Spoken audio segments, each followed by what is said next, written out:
TAT 2025 ची मित्रांनो तुम्ही सर्वजण चांगल्या प्रकारे तयारी करता मित्रांनो. पण मित्रांनो जर सपोज परीक्षेमध्ये तुम्हाला एखादा अनोळखी प्रश्न आला की ज्या प्रश्नाचा आन्सर तुम्हाला मित्रांनो माहिती नाही, म्हणजे त्या प्रश्नाचं उत्तर जर का तुम्हाला मित्रांनो येत नसेल तर तुम्ही काय करता मित्रांनो, त्या प्रश्नाला गोळी मारतात. तर मित्रांनो गोळी मारण्याचं कारण काहीच नाही, लक्षात ठेवा. तर आजपासून तुम्ही गोळी मारणं बंद करा. तर तुम्ही लॉजिक लावा. तर मित्रांनो लॉजिक नेमकं लावायचं कसं, त्यासाठी नेमकं आपल्याला काय क्रायटेरिया लावता येईल त्या संदर्भातला मित्रांनो हा संपूर्ण व्हिडिओ समजून घ्या. मित्रांनो एखाद्या प्रश्नाला तुम्हाला आन्सर येत नाही, मग त्याला तुम्हाला लॉजिक लावायचं. कसं लावायचं मी तुम्हाला समजून सांगतो.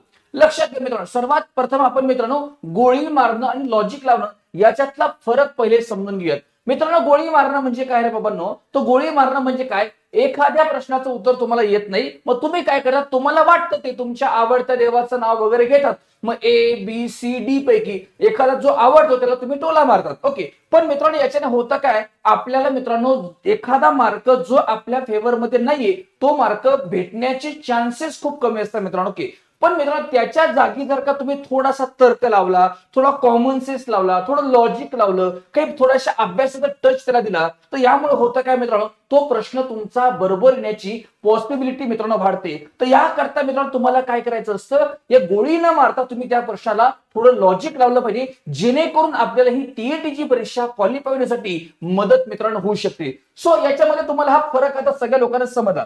आता लक्षात घ्या, तुमची टीएटीची परीक्षा लक्षात घ्या मित्रांनो, ह्या टीएटीच्या परीक्षेमध्ये तुम्हाला निगेटिव्ह मार्किंग नाहीये.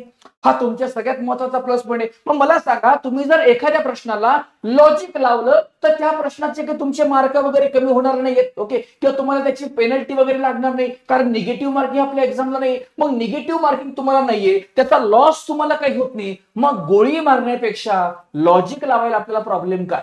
सो आपण आजपासून गोळी मारायची नाही, तर आपल्याला काय करायचंय, लॉजिक लावायचं. लॉजिक लावायचं कसं, त्याचे मी तुम्हाला काही एक्झाम्पल देखील मित्रांनो सांगतो. लक्षात. ओके, आता लक्षात ठेवा, हे मी जे लॉजिक तुम्हाला सांगतो, हे लॉजिक कोणत्या क्वेश्चन साठी वापरायचे, की जे क्वेश्चन तुम्हाला सॉल्व्ह करता येत नाही त्यासाठी. सपोज तुम्हाला एक्झाम मध्ये 150 प्रश्न आहेत. ओके, तुमच्या टीईटीच्या तुम्हाला 150, या 150 पैकी सपोज तुम्हाला 100 क्वेश्चन तुमच्या मनाप्रमाणे येतात तर सोडवा. पण जे तुम्हाला येत नाहीये, तुम्हाला आठवत नाही, तुम्हाला ते प्रॉब्लेम सॉल्व्ह करता येत नाही, ते पहिल्यांदा तुम्ही बघत आहात, किंवा 100 की इकडे तुमचा आकडा 120 राहू शकतो, पण जे तुमचे 30 क्वेश्चन उरले तर याला तुम्ही काय करता मित्रांनो, मग आपल्याला तर मार्क क्वालिफाय व्हायची, टीईटीच्या परीक्षेमध्ये आपल्याला 60% मार्क मिळवायचे, 90 मार्क मिळवायचे 150 पैकी. मग आपल्याला हा स्कोर चांगल्या प्रकारचा बनवण्यासाठी हे 30 क्वेश्चन पैकी आपल्याला जास्तीत जास्त 5, 10, 15, 20, 25 मार्काचा सपोर्ट कसा भेटेल तो सुद्धा पाहणं आवश्यक आहे मित्रांनो. त्याच्यामुळे तुम्हाला अशा ह्या ज्या प्रश्न तुम्हाला सॉल्व्ह करतात यांना आपल्याला काय करायचं असतं, लॉजिक लावायचं असतं. मग हे लॉजिक लावताना बघा, तुम्हाला एक एक्झाम्पल सांगतो. मी एक टेक्निक डेव्हलप केली मित्रांनो, एलिमिनेशन नावाची मेथड.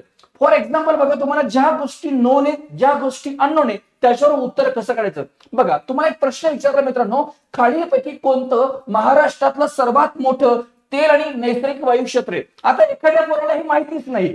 ओके, म्हणजे लक्षात घ्या, महाराष्ट्रात सर्वात मोठं तेल आणि नैसर्गिक वायू क्षेत्र. ओके, तर आता तुम्हाला सर्वात मोठं तेल आणि नैसर्गिक वायू क्षेत्र, तर हे तुम्हाला महाराष्ट्रातलं विचारलं, बरोबर. मग आता जर का तुम्ही मित्र इथं थोडासा लॉजिक लावण्याचा प्रयत्न केला, तर आता लक्षात घ्या, हे सर्वात मोठं तेल क्षेत्र वगैरे जर आपण महाराष्ट्राचा विचार केला तर तुमच्या विदर्भ साईडला आहे का मित्रांनो, नाहीये. मग हे तुमचं कुठे मुंबई साईडला आहे, म्हणजे तुमचा वर्धा, नागपूर हे विदर्भाकडचे साईडचे तुमचे जिल्हे, तुमचे ऑप्शन मग तुम्हाला एलिमिनेट करता यायला पाहिजे. मी तुमचं ह्या क्वेश्चनचं उत्तर तुमचं काय पाहिजे, मुंबई हा, हे तुम्हाला लॉजिक लावता यायला पाहिजे. जरी तुम्हाला हे पाठ नसेल की सर्वात मोठं तेल क्षेत्र आणि नैसर्गिक वायू क्षेत्र तुम्हाला मुंबईला हे माहिती नाहीये, परंतु एक थोडासा जर आपण मित्रांनो महाराष्ट्राच्या थोड्याशा भौगोलिक जर परिस्थितीचा विचार केला तर आपण ह्या क्वेश्चनच्या उत्तरापर्यंत पोहोचू शकतो. ओके, मला एक गोष्ट माहिती की वरोरा नाही किंवा नागपूर नाही किंवा वर्धा नाही, म्हणजे तुमचं आन्सर जे नाहीये त्याला बाजूला काढा, जे आहे त्याला तुम्ही त्याच्यापर्यंत पोहोचण्याचा प्रयत्न करा. मी तुम्हाला अजून एक एक्झाम्पल याच्यामध्ये सांगतो. आता एक तुम्हाला मॅथ्स मधला एक प्रश्न विचारला.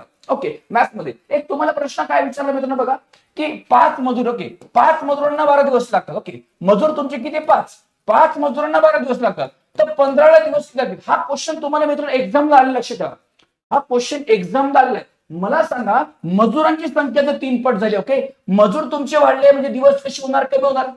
मग सांगा, जर जास्त माणसं काम करायला लागले तर दिवस तुम्हाला कमी लागतील. बरोबर ना? मग 12 पेक्षा कमी असणारा पर्याय कुठे?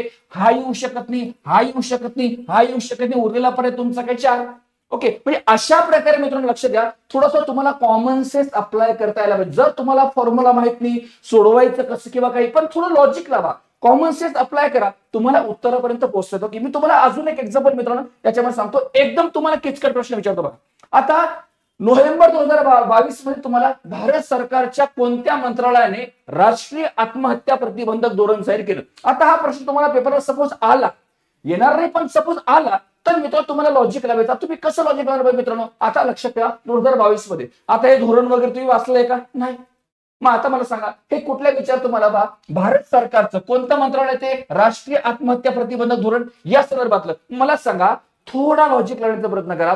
राष्ट्रीय आत्महत्या हे तुमचं आत्महत्या प्रतिबंधक नावाचं धोरण हे कुठल्या विषयाशी तुम्हाला रिलेट करणार वाटतं मित्रांनो? मला सांगा, होम डिपार्टमेंट मध्ये का, फायनान्स रिलेटेड आहे का, हा ऍग्री रिलेटेड विषय का? अरे मित्रांनो, हा तुमचा आरोग्य आणि कुटुंब कल्याण सोबत लिंकिंग करणारा सब्जेक्ट आहे. म्हणजे हे तुमचे 3 पर्याय ह्याच्यामधून निघतात, तर आन्सर तुमचं 1 नंबरचा पर्याय यायला पाहिजे. ओके, सांगण्याचा माझा उद्देश काय लक्षात घ्या. ओके, तर तुम्ही थोडासा लॉजिक लावा, कॉमन सेन्स वापरा करा. लक्षात तुम्हाला मित्रांनो, मला काय म्हणायचंय, हे सगळे लॉजिक तुमच्या बरोबर येतील का? असं काही नाही. परंतु मित्रांनो पहा, तुम्हाला जास्तीत जास्त सपोज तुम्ही गोळी मारण्यापेक्षा असं थोडंफार लॉजिक लावा ना. काय प्रॉब्लेम आहे तुम्हाला? मला सांगा, अरे 10 पैकी तुमचे 5, 6, 7, 8 जरी बरोबर आहे तर फायदा तुमचाच आहे ना. मला सांगा, 25 पैकी तुमचे 10, 15, 16, 17, 18 बरोबर आहे तर चांगली गोष्ट आहे. एखाद 2 चुकली तर चुकू दे ना. आणि असाही तो मार्क तुमचा कुठे बरोबर येत होता. सो या गोष्टी जर का मित्रांनो तुम्ही पेपरला टॅकल केलं तर तुम्हाला खूप चांगल्या प्रकारचा स्कोर तुमचा उभा राहू शकतो येणाऱ्या टीईटीच्या एक्झाम मध्ये. मित्रांनो लक्षात ठेवा, या सगळ्या गोष्टींकरता बघा मी तुम्हाला ह्या अशा प्रकारच्या टेक्निकचा एक 12 प्रकारच्या सिक्रेट टेक्निकना मी स्वतः तुम्हाला एक एमसीक्यू ट्रिक्स अँड टेक्निक नावाचा एक लॉजिकचा कोर्स मी डेव्हलप केलाय. ह्या कोर्स मध्ये मी तुम्हाला 12 प्रकारच्या सिक्रेट टेक्निक शिकवतो, सायंटिफिक आणि प्रॅक्टिकल सगळे मेथड आहे. याने तुमच्या स्कोर मध्ये तुम्हाला वाढण्यासाठी खूप मोठी मदत होऊ शकते. हा कोर्स तुम्हाला आपल्या इग्नाइट अकॅडमीच्या ऍप वरती मित्रांनो उपलब्ध आहे. तुम्ही आताच खाली डिस्क्रिप्शन मध्ये जाऊन तुम्हाला ह्या कोर्स मध्ये फक्त मी अननोन प्रश्नांसाठी लॉजिकच नव्हे तर पेपर सॉल्विंग मेथड असेल, paper time management, powerful technique, score booster tip, अशा सगळ्या गोष्टी तुम्हाला ह्या कोर्स मध्ये मी शिकवत असतो, जेणेकरून तुम्ही टीईटीच्या पेपर मध्ये चांगल्या प्रकारचा स्कोर तुमचा मित्रांनो उभा करू शकतात. ओके, सोबतच मित्रांनो मला तुम्हाला सगळ्या लोकांना सांगायचंय, आपल्या इग्नाइट अकॅडमीच्या ऍप वरती ना ओके तुम्हाला अगदी मोफत स्वरूपात टेस्ट सिरीज सुद्धा उपलब्ध. लक्षात ठेवा, तर ह्या टेस्ट सिरीजचा सगळ्या विद्यार्थी मित्रांनी फायदा घ्या. 7 तारखेची तुमची टेस्ट झाली मित्रांनो. आता पुढची टेस्ट 15 नोव्हेंबरला सेम 5 वाजता तुम्हाला त्याच दिवशी त्याचे एक्सप्रेशन तुम्हाला भेटणार आहे. पुढची टेस्ट फ्री मध्ये 20 नोव्हेंबरला पेपर 1 पेपर 2 याचा एक्सप्रेशन तुम्हाला 20 नोव्हेंबरला सायंकाळी 5 वाजता. अशा प्रकारे या मोफत टेस्टचा तुम्ही फायदा घ्या आणि आपल्या इग्नाइट अकॅडमीच्या ऍप वरती ह्या टीएटी करता महा रिव्हिजन सेशन सुद्धा मित्रांनो आपण सुरू केले.